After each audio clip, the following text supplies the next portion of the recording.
Gloria a Jesús, gloria a Dios. La paz del Señor, hermanos.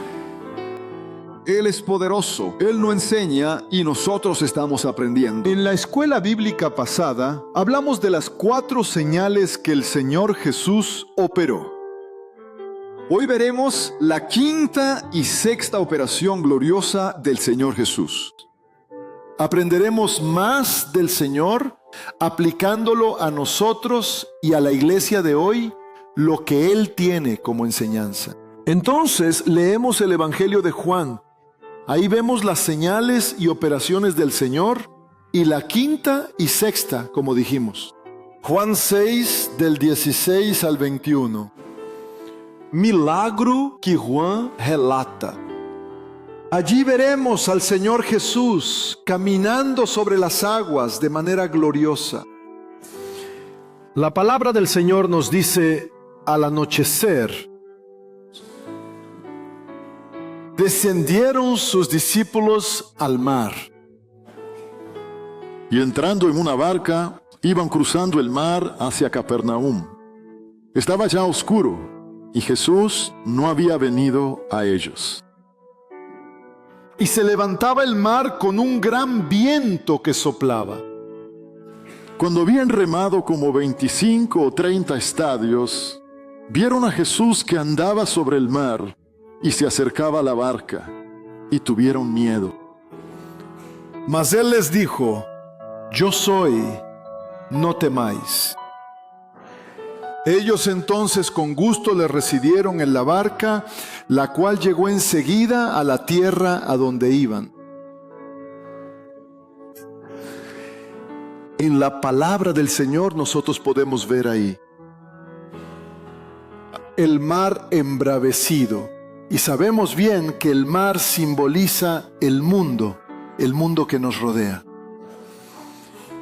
Pero sabemos que hay un lugar que Dios preparó para su iglesia. La iglesia está en un lugar seguro. La iglesia está en una barca. Y esa barca habla de comunión, pues no era una multitud en la barca, sino discípulos del Señor, siervos del Señor.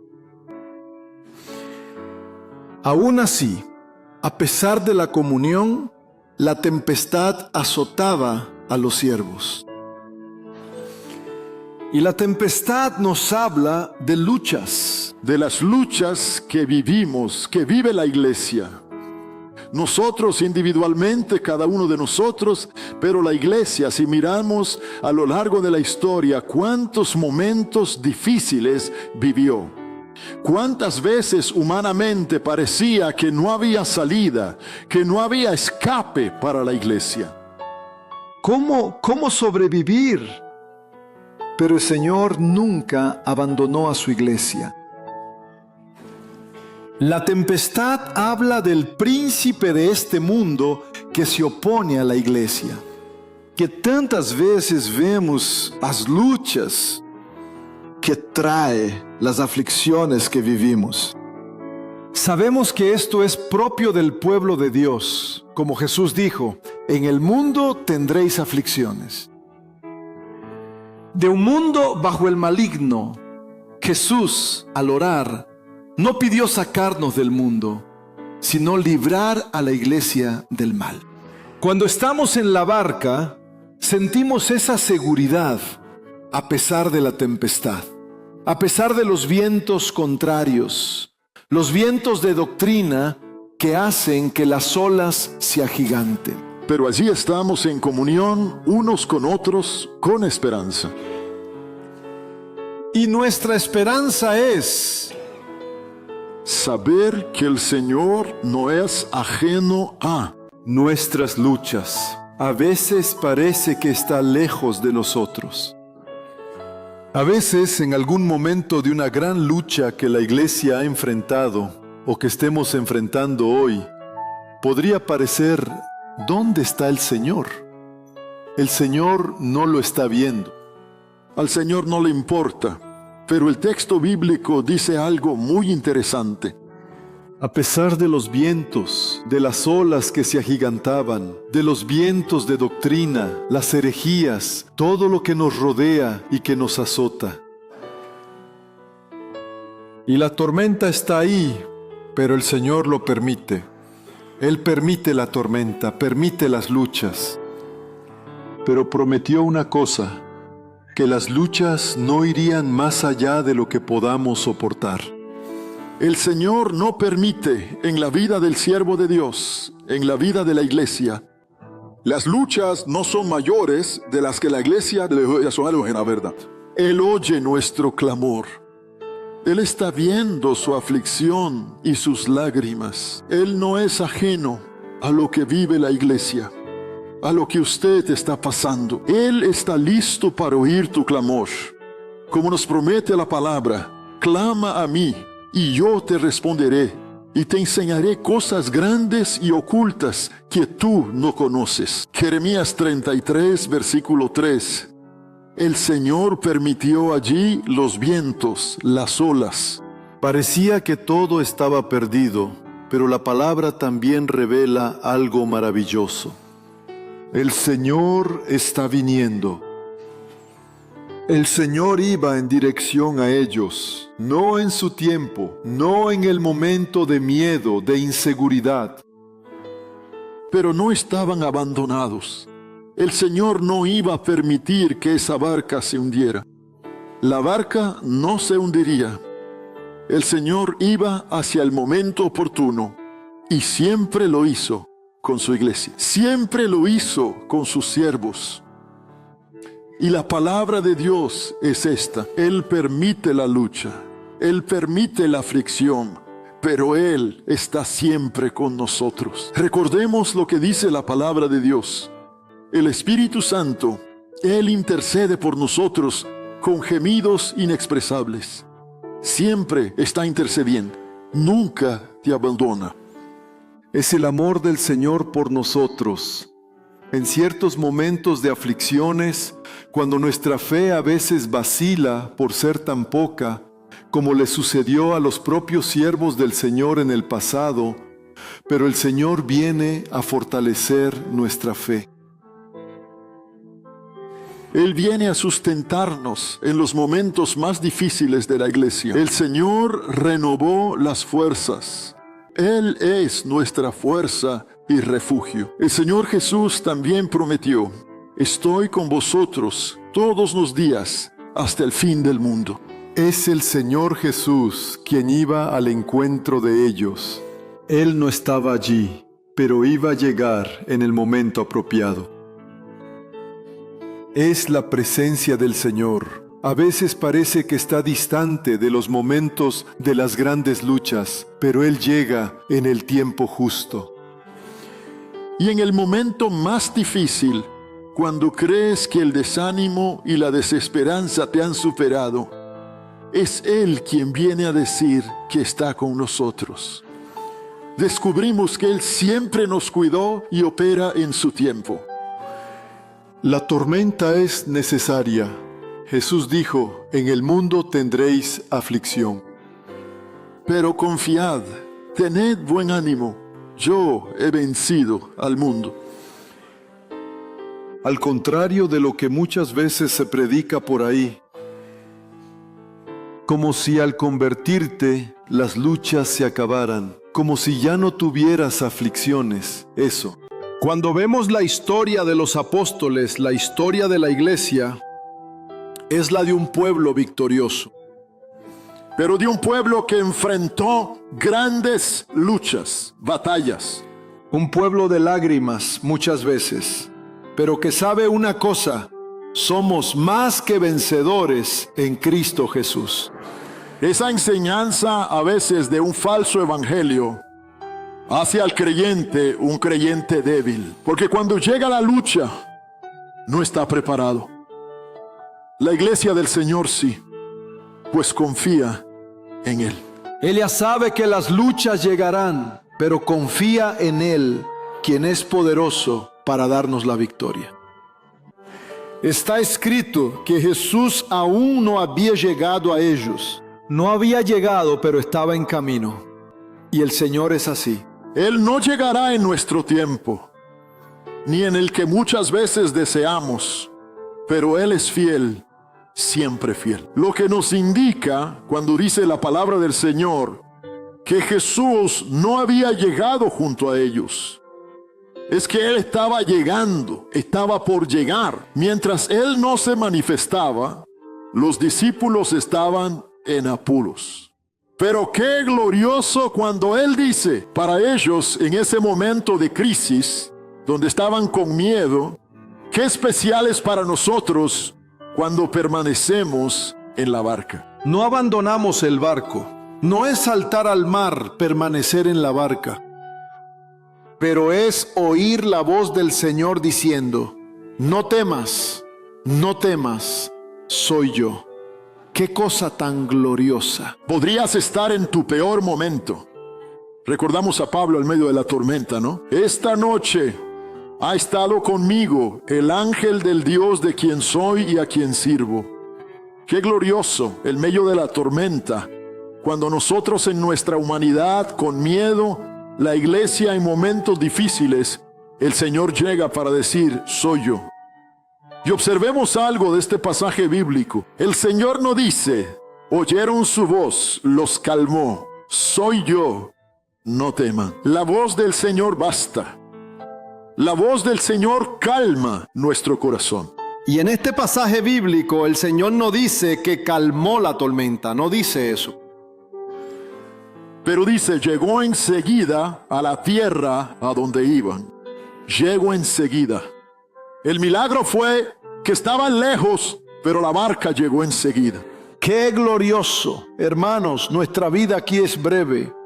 Pero el Señor dice cada día, no temas, mi iglesia, el tiempo ha llegado.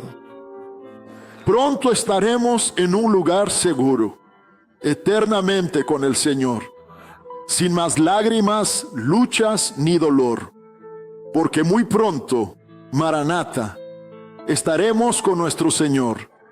Eso dice Él en la lucha. No temas, pronto todo pasará. Y llegaremos a nuestro destino, la prometida Canaán celestial. Ahora pasemos a lo que es la sexta operación del Señor. Y veremos qué glorioso cuando Jesús cura a un ciego de nacimiento, ¿no? Esto está en el capítulo 9, del versículo 1 al 14. Leamos del versículo 1 al 11. Al pasar Jesús, vio a un hombre ciego de nacimiento, y le preguntaron sus discípulos diciendo, Rabí, ¿quién pecó, este o sus padres, para que haya nacido ciego? Respondió Jesús, no es que pecó este ni sus padres.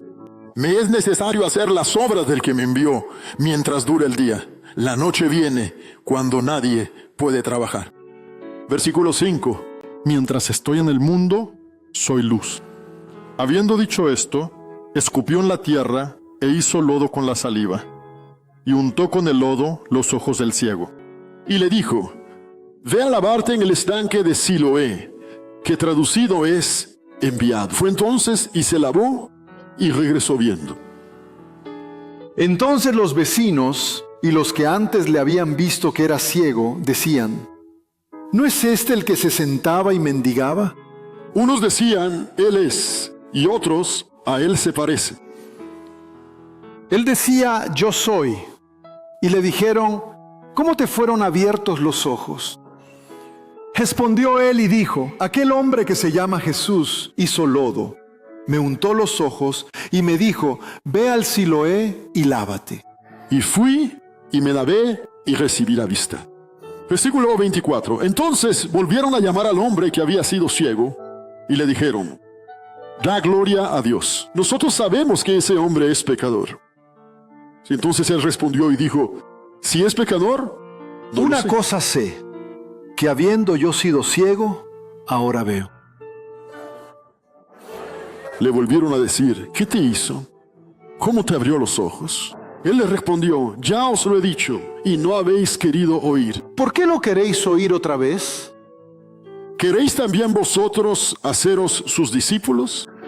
Versículo 30. Respondió el hombre, y les dijo: pues esto es lo maravilloso, que vosotros no sepáis de dónde sea, y a mí me abrió los ojos. 35. Oyó Jesús que le habían expulsado, y hallándole le dijo: ¿crees tú en el Hijo de Dios? Respondió él y dijo: ¿quién es, Señor, para que crea en él?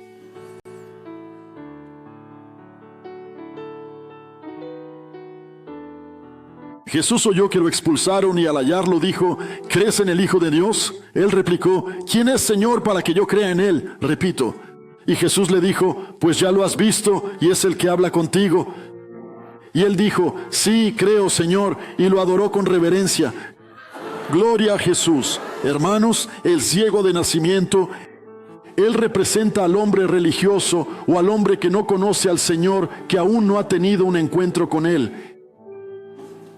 Es el hombre que nació, él nació así, nació ciego. Es el hombre que no puede ver las maravillas de Dios. Es el hombre en su naturaleza.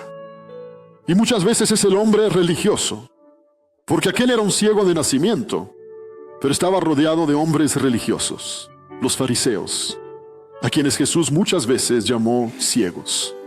Guías ciegos que querían guiar a otros. Así es el hombre religioso. Se queda solo con la razón, no ve lo espiritual. Él no logra discernir las cosas espirituales. No había una experiencia con el Señor Jesús, el Cristo vivo, aquel que hace y obra maravillas. Nadie comprende lo espiritual si no es por el Espíritu Santo, por quien conoció a Jesús y a quien Jesús abrió los ojos. Lo que ves hoy, mi hermano, mi hermana, es porque un día Jesús te abrió los ojos.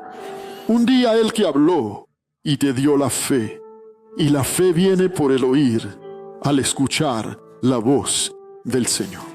Así que hoy, hermanos, tenemos esa capacidad. El Señor intervino y nos hizo ver sus maravillas.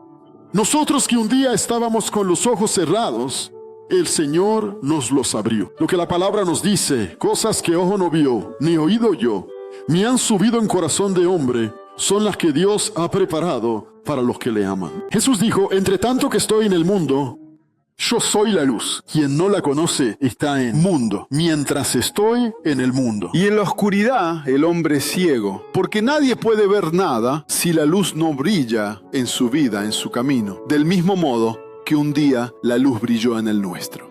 Pero Jesús llegó allí en ese instante y se le reveló.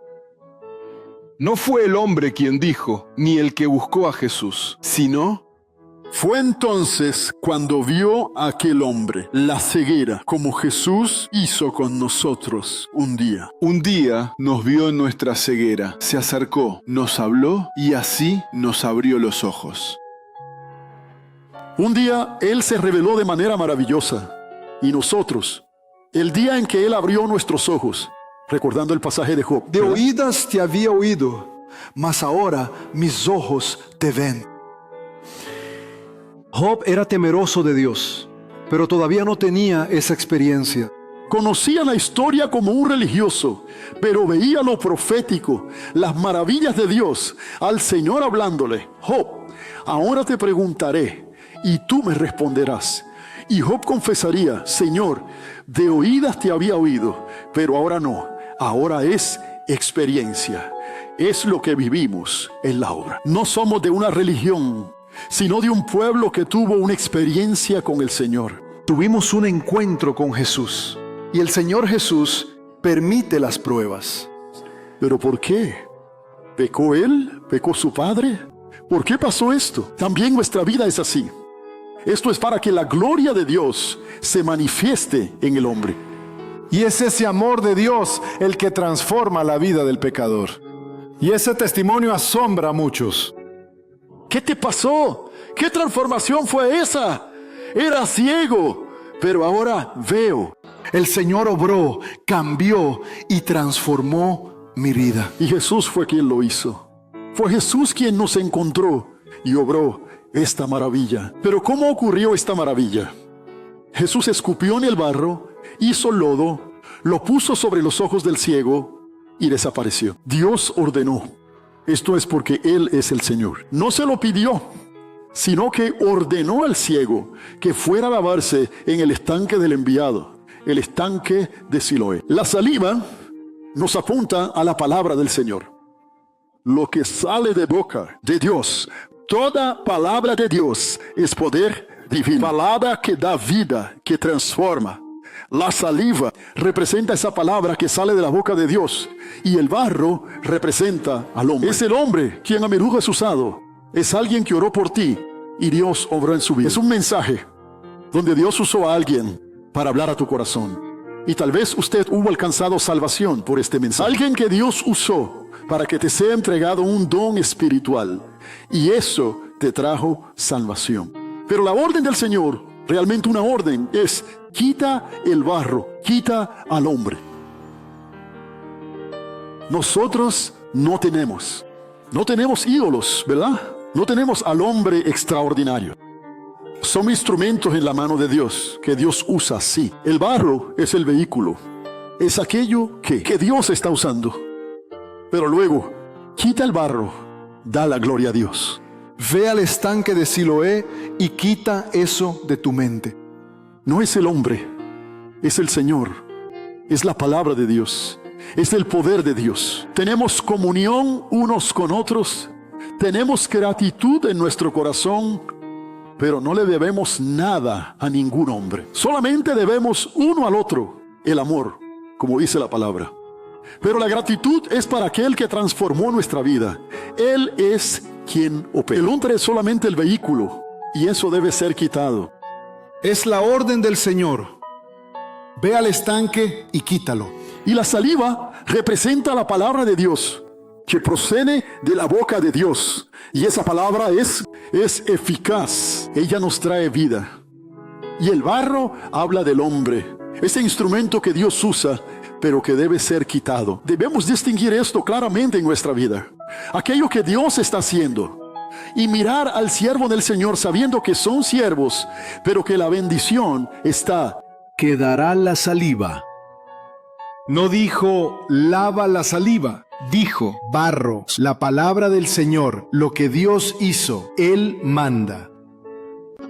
Él ordena esto al ciego. Hermanos, la bendición es la obediencia. ¿Qué ordenó el Señor? ¿Qué dijo el Señor? El justo vive por fe. Fe es obediencia, oír y obedecer. El Señor da la orden y el ciego obedece. En bendición para la vida del ciego, asimismo nos sucede a nosotros. La obediencia es clave para la bendición y la victoria es fe vivida. El hombre fue sanado al creer y luego, con gran asombro, testificó todo lo que Jesús hizo. Al principio dijo que Jesús era un profeta, después comprendería mucho más. Jesús, ¿crees en el Hijo de Dios? Él responde, ¿quién es, Señor? Recibió una bendición. Jesús era profeta. ¿Quién es, Señor, para que crea en él? Jesús dijo, lo has visto, el que habla contigo, él es. Hermanos, este es el Jesús que religión, fariseo y religioso no conoce. ¿Quién es? Él es espíritu de profecía. Mis ovejas oyen mi voz. Él es Jesús. ¿Quién es? Es quien habla. El Salvador es aquel que guía el camino de las ovejas. Es precisamente Él quien te habla. Y la palabra de Dios dice, eres tú, Señor, quien me está hablando. Reconoció al Hijo de Dios, creyó y adoró.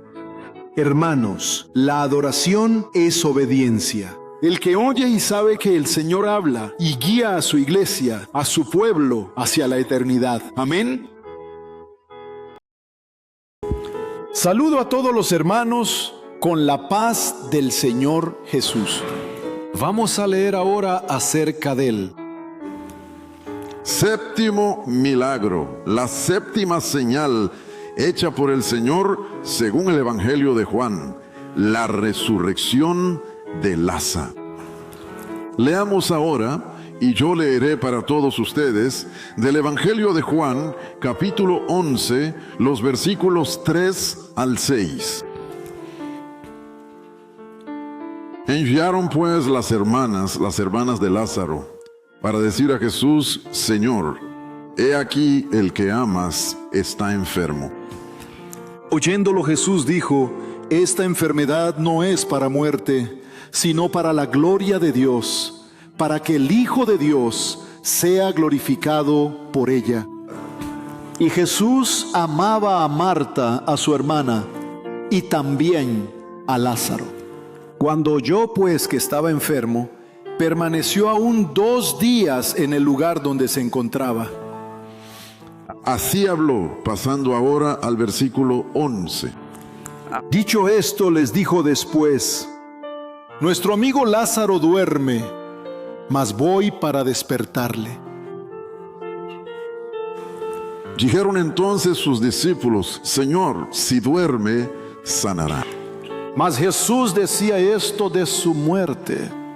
Pero ellos pensaron que hablaba del descanso, del sueño. Entonces Jesús les dijo claramente: Lázaro ha muerto. Y ahora el versículo 17. Vino pues Jesús y halló que hacía ya 4 días que Lázaro estaba en el sepulcro. Versículo 21. Y Marta dijo a Jesús: Señor, si hubieses estado aquí, mi hermano no habría muerto. Mas también sé ahora que todo lo que pidas a Dios, Dios te lo dará. Jesús le dijo: tu hermano resucitará. Marta le dijo: yo sé que resucitará en la resurrección en el día postrero. Le dijo Jesús: Yo soy la resurrección y la vida. El que cree en mí, aunque esté muerto, vivirá. Y todo aquel que vive y cree en mí, no morirá eternamente. ¿Crees esto? Le dijo: sí, Señor, yo he creído que tú eres el Cristo, el Hijo de Dios, que has venido al mundo. Versículo 32. María, cuando llegó a donde estaba Jesús, Al verle, se postró a sus pies, diciéndole: Señor, si hubieses estado aquí, no habría muerto mi hermano. Versículo 33. Jesús entonces, al verla llorando, y a los judíos que la acompañaban también llorando, se estremeció en espíritu y se conmovió. Y dijo: ¿dónde le pusisteis? Le dijeron: Señor, ven y ve. Jesús lloró. Dijeron entonces los judíos: mirad cómo le amaba. Y algunos de ellos dijeron: ¿no podía este, que abrió los ojos al ciego, haber hecho también que Lázaro no muriera? Jesús, profundamente conmovido, outra vez vino ao sepulcro. Era una cueva y tenía una piedra puesta encima. Dijo Jesús: quitad la piedra. Marta, la hermana del que había muerto, le dijo: Señor, hiede ya, porque es de 4 días. Jesús le dijo: ¿no te he dicho que si crees verás la gloria de Dios? Entonces quitaron la piedra de donde había sido puesto el muerto. Y Jesús, alzando los ojos a lo alto, dijo: Padre, gracias te doy por haberme oído. Yo sabía que siempre me oyes, pero lo dije por causa de la multitud que está alrededor, para que crean que tú me has enviado. Y habiendo dicho esto, clamó a gran voz: Lázaro, ven fuera. Y el que había muerto salió, atadas las manos y los pies con vendas, y el rostro envuelto en un sudario. Jesús les dijo: desatarle y dejarle ir. Entonces muchos de los judíos que habían venido para acompañar a María y vieron lo que hizo Jesús, creyeron en él. Queridos hermanos, esta historia comienza cuando una hermana de Lázaro informa a Jesús, como vimos, que su hermano estaba enfermo. Está enfermo aquel a quien tú amas. Y Jesús respondió: esta enfermedad no es para muerte, sino para la gloria de Dios. Y es extraño que el Señor Jesús no haya ido de inmediato al encuentro de Lázaro. Se quedó 2 días más donde estaba. Una vez más aprendemos que el Señor permite que una enfermedad afecte a un ser querido y hasta empeore, sin atender de inmediato el clamor de los que oraron por ese ser querido. Después Jesús recibe una revelación. Lázaro está muerto. Obviamente fue una revelación, ¿no? Y al llegar al encuentro con Lázaro, Jesús ya sabía que él había estado en el sepulcro por 4 días. Su cuerpo ya en estado de descomposición. Al 4º día del deceso, el cerebro ya se descompuso del todo, irreversiblemente. Y Marta dijo: Señor, si hubieras estado aquí, mi hermano no habría muerto. Sin duda, para nosotros esta es una lección no solamente sobre el poder del Señor para sanar y evitar la muerte física, sino que es sobre todo una lección espiritual. Porque el Señor Jesús le dijo de inmediato: yo soy la resurrección y la vida. El que cree en mí, aunque esté muerto, vivirá.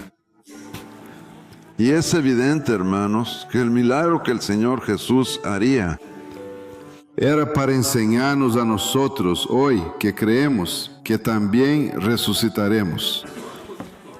Él añadió: y todo aquel que vive y cree en mí, no morirá eternamente.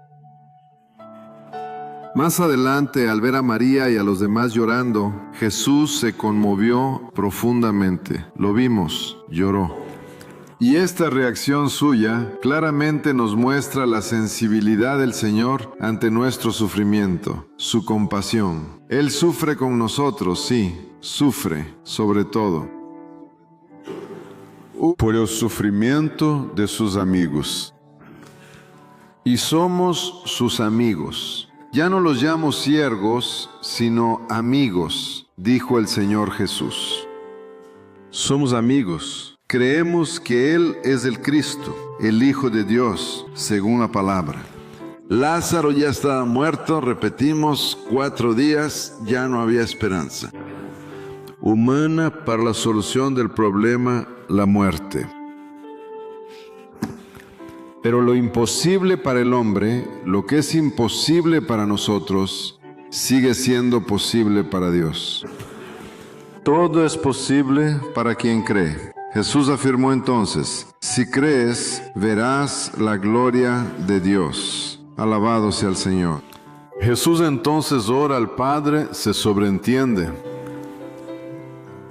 por lo leído: Padre, sé que siempre me oyes. Y entonces el Señor manda que quiten la piedra, manda que Lázaro salga de la tumba. Y el milagro se da, y Jesús ora: Padre, gracias te doy por haberme oído. Yo sabía que siempre me oyes.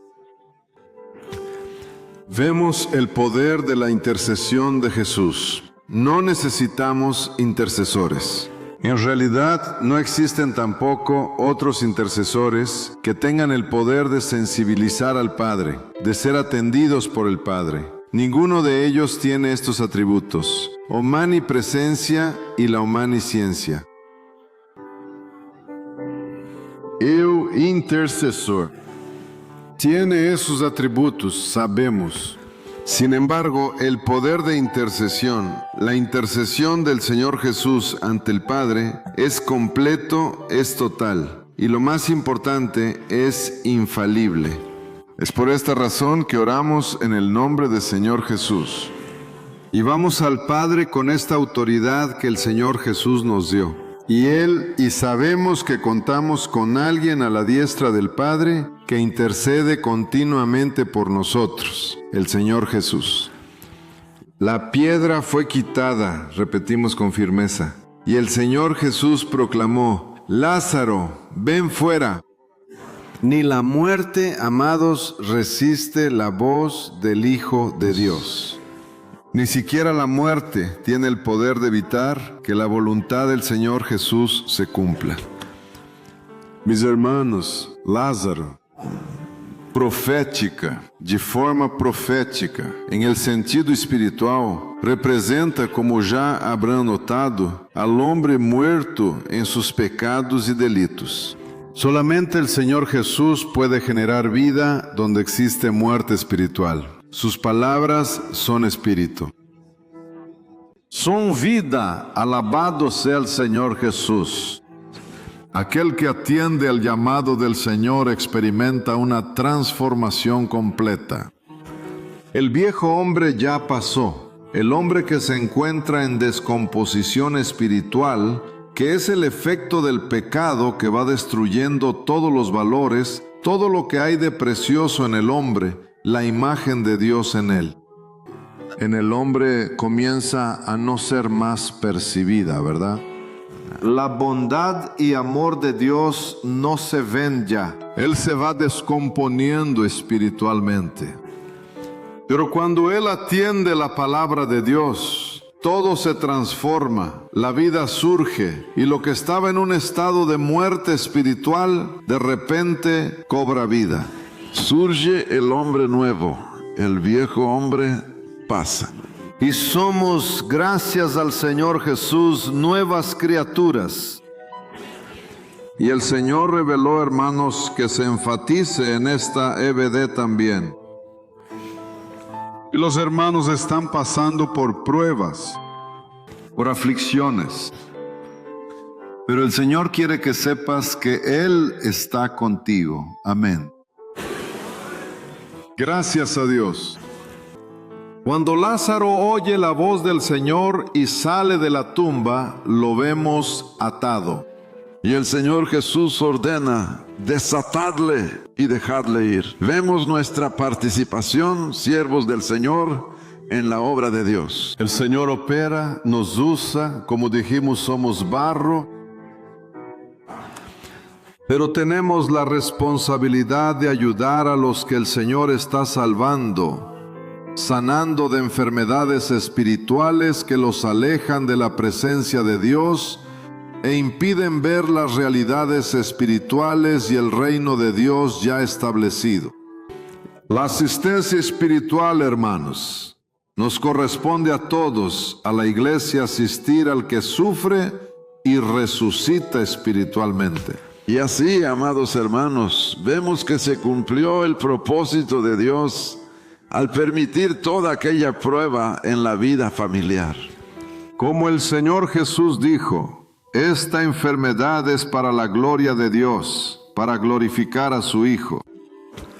Y después del milagro, nosotros leemos que los judíos, quienes presenciaron el milagro, creyeron en él. Y un poco más adelante está escrito que muchos de los judíos, a causa de Lázaro, creían en el Señor Jesús. Alabado y bendecido sea el nombre del Señor. Amados, terminamos el séptimo milagro. El octavo. Vamos a glorificar al Señor, porque podemos estudiar la secuencia de los 8 milagros en el Evangelio de Juan. El octavo milagro lo veremos al Señor, porque hemos visto que la secuencia de los 8 milagros que está en el Evangelio de Juan. El octavo lo veremos en la próxima escuela bíblica dominical. Revelan un panorama profético. Gilá. Experiencia cristiana, la que tenemos desde el nuevo nacimiento, el que nace del Espíritu. El agua hecha vino, El vino del Espíritu Santo opera y nos embriaga. Después aprendemos a confiar en la palabra de Dios. Ve, tu hijo vive. Cuando el Señor habla, ocurre. Fue el segundo milagro, ¿recuerdan? Luego comenzamos a caminar con el Señor. Fuimos paralíticos espirituales. El tercer milagro, caminar con el Señor. Y con el cuarto milagro aprendemos que, desde que fuimos salvos, conocemos el nuevo alimento, el pan vivo que desciende del cielo, que es la palabra revelada por el Señor. En el milagro de las aguas turbulentas y agitadas de este mundo, y con el Señor Jesús viniendo a nuestro encuentro, percibimos que con Jesús las tormentas de la vida pasan y tenemos la seguridad de que llegaremos a la otra orilla, a la eternidad. Gracias a Dios. Más adelante, Vimos ao ciego recibir visión espiritual. Todos nosotros pasamos a ver realidades espirituales y los ángeles de Dios operan a nuestro alrededor. Por los que heredarán la salvación. Y amados hermanos, Todos esses milagros nos ensinam a cada uno de nosotros que el Señor Jesús es el mismo ayer, hoy y por siempre. El mismo Jesús que hoy conocemos, lo veremos un día en toda su gloria, la que siempre ha tenido desde la creación del mundo en la eternidad. Alabado seas, amados hermanos, nuestro Dios, conforme a sus riquezas en gloria, suplirá todas vuestras necesidades en Cristo Jesús. Amén.